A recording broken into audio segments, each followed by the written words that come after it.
So last week I documented how Zillow is an echo chamber, puts out information, and all the advertising partners they have echo their information throughout the system. This week we're going to go deeper, and we show how Zillow is really manipulating the market, pushing buyers into markets they don't want near them and they don't want to be part of. But before we go into that, as always, we want to start with the market statistics to know where we are in the marketplace. And last week, we, for the first time, actually went above 7% for a little bit and then popped back down. So it was the week before we went above that number and stayed above it. But as a result of the debt agreement that was signed, now the fears are back down and rates have dropped down about 6.9% after spending most of last week above 7%. And they've been between 6 and 7 almost all year long. So we now have some regularity in the market between 6 and 7. Above 7 creates a lot of attention. Below 6 creates a lot of market. But we're in that space where we've been all year long. And hopefully, well, I don't know if it will continue or not, but we'll see what happens going forward. The other major statistic on the seller side is inventory. You can't have housing crash of prices as long as there's a limit of inventory. And we still have limited inventory. In fact, we tie for the lowest all time. We tie the 2020 pandemic year peak number. We're now below 2021. We're now below 2022. And so we now have numbers that are half of the normal inventory over the history of America. So we know that there's not enough houses to create a downward pressure in the marketplace. What's happening is there's less sales, but there won't be any reduction in prices given the current market conditions. So we'll see how that goes. How's it look in Los Angeles? Altos Research has a great barometer, and they rank us at a 44, which is a seller's market. It's been in that range, 41, 42, last month 44, stays at 44. And we look at the key metrics, median list price, price per square foot, all seem to indicate a reasonable, healthy seller's market for a June marketplace in Southern California. So our market right now, overall, I would say seems to be pretty steady.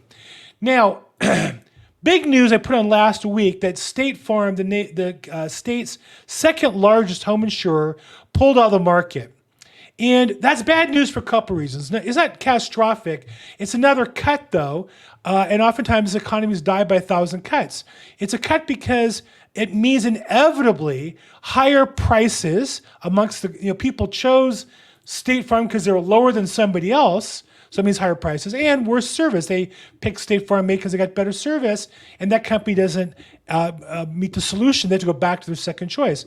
So that's going to be bad. Well, things I think even worse than you would imagine. It's interesting. You go to State Farm's website, and I was looking for an explanation as to why, and they're not going to tell us why. They're basically just going to say that it does impact automobile insurance, which is interesting, but they're pulling out of all business and personal lines, property and casualty. And they really, I think, can't say why, because the regulators of California are so heavy-handed, they quite properly are concerned with upsetting them. What I can tell you, though, State Farm is committed to their impact report, empowering their workforce. They're building environmentally sustainable and resilient futures, just not in California. They're strengthening communities, just not in California. And they're demonstrating responsible governments, just not in California. So here's a huge corporation operating around the entire country. They sponsor major football fields and activities, and are a major corporation, just not writing new business here in the state of California. Now, we're told, though, not to worry. Our state commissioner, Ricardo Lara, tells us in a consumer alert not to worry. Some of the facts are the reason why State Farm left is beyond our control, like climate change. Well, as if to say, well, now that State Farm is left, we don't have to worry about climate change anymore. Well, no, we need insurance companies that can insure us against the risks of climate change if there's such a thing. But he doesn't address that. Then he says, current customers will not lose their insurance. And I'll say this, Mr. Lara, yet. But what happens in time is companies not writing new policy don't have the same customer service approach. Inevitably, people are going to start getting cut out of State Farm. They won't be as aggressive on the service. They won't give as good premium, claims coverage. And over time, people have less business. Then he says, don't worry, there's approximately 115 other companies that'll be glad to write your policy. Just not the companies that you chose. Just not the company that got you the best quote, Well, the company got you the quote the fastest. There's 115 others you can pick from, or are there? We're going to get there in just a second. And then there's the FAIR plan. Well, isn't that great? State of California now is going to go in the insurance business, and they're going to solve the problem. They're smarter than State Farm, Mr. Lauer and his friends. They're going to somehow insure us, and they're going to insure homes up to $3 million, and then they're going to raise it up to $20 million for commercial. So good news for all the people at $3 million homes and $20 million commercial properties. Mr. Lauer is going to insure them.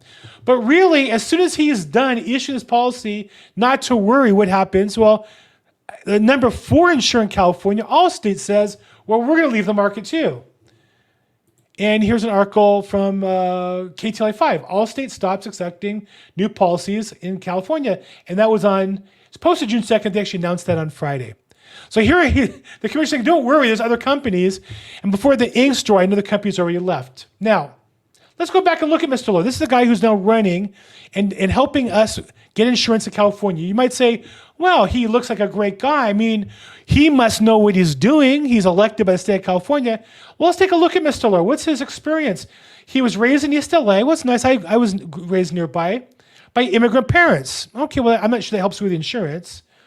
He made history by becoming the first openly gay person elected statewide. Okay, that's nice, but that doesn't help us get insurance. He previously served in the legislature. So basically, he's a political hack who's an assemblyman and a state senator, and then he got this job, and then he got his college degree. Now you would say, well, clearly he must have some great education. Well, he has a BA, not a master's degree, in journalism and Spanish. Well, that might help you write press releases about don't worry about insurance companies, and you can rewrite them in Spanish. It's not going to help us get insurance. And then he has a minor in Chicano studies, which will help him explain to Chicanos in California why they don't have homeowners insurance. So again, these are the people running the state. I think we grew up to respect our government officials as being competent. But here you see a guy who literally one day says, don't worry, there's more companies that will help us insure your needs in California. And literally the next day, the number 4 company, the number 3 remaining company also leaves. Did he not know that? Is he not aware of that ahead of time? I mean, the whole thing just looks completely crazy. And so then when you go to Allstate, interestingly enough, I go to their website and say, well, I wonder why they're leaving. Well, they don't have a press statement, interestingly enough, but they have a lot of explanations about how they're weathering the storm of diversity, inclusion, and equity. And then they have more equity, and they're empowering with inclusion. And then they have zero emissions. And then they have devices running smoothly. And then they have a equity and inclusion article about minority female, which is all great. And I'm not saying we don't need to pay attention, not value to that. What I'm saying is nobody's paying attention to an important piece of our business in California, which is insurance. So not the commissioner, he's not qualified to. He might be a nice guy. It might be great that he's gay. Okay, he grew up from immigrant parents. Very nice. I mean, that's commendable.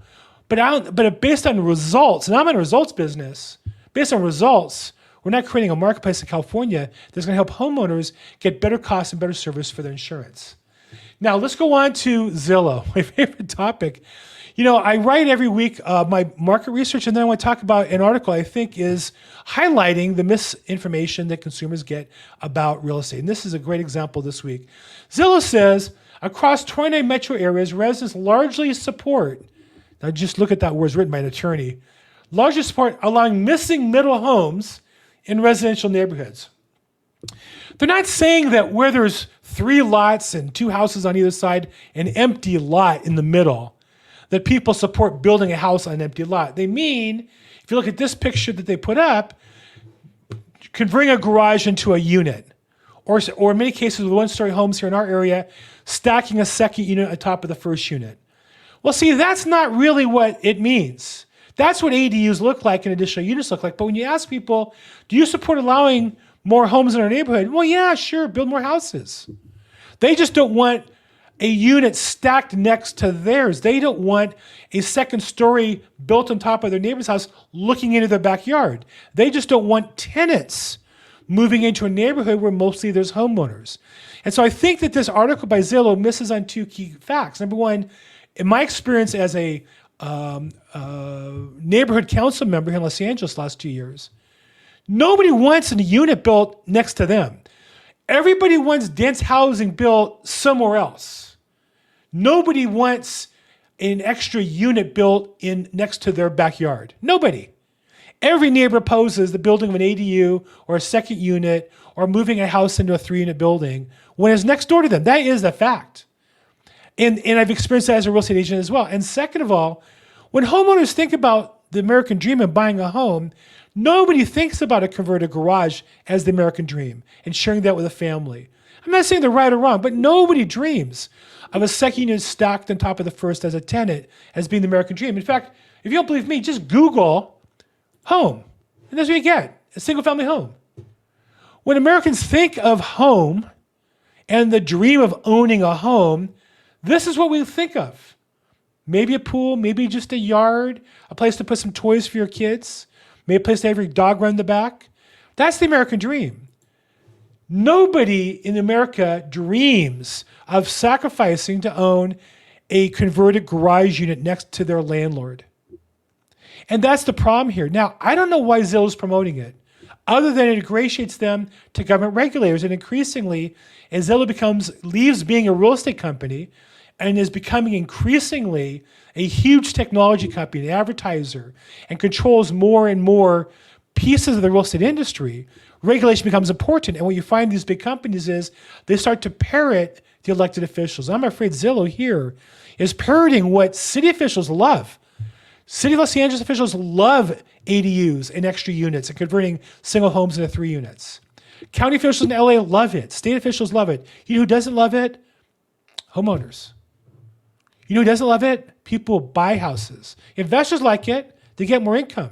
Investors look for houses to buy to add units in. But people don't want to build a unit where they're going to live. And that's an important distinction. And I think let's just be honest about that. Now, you can say it's right or wrong, but at the end of the day, I say we'll get a better answer if we at least discuss it and we're honest. And saying that residents largely support adding in units is not honest. Okay, so what can you do? Well, when you read the real estate news, be careful. The most important thing is get the best plan for you. Understand your situation. So if you're not clear where your house is worth, call me. I'll run some numbers. I'll let you know where you stand. If you're looking to buy, let's put a strategy together, get you the best possible outcome. I'm here to help. My phone number and social media is down below. If I can help you, please reach out, call, text, or email. And as always, make today your best day ever.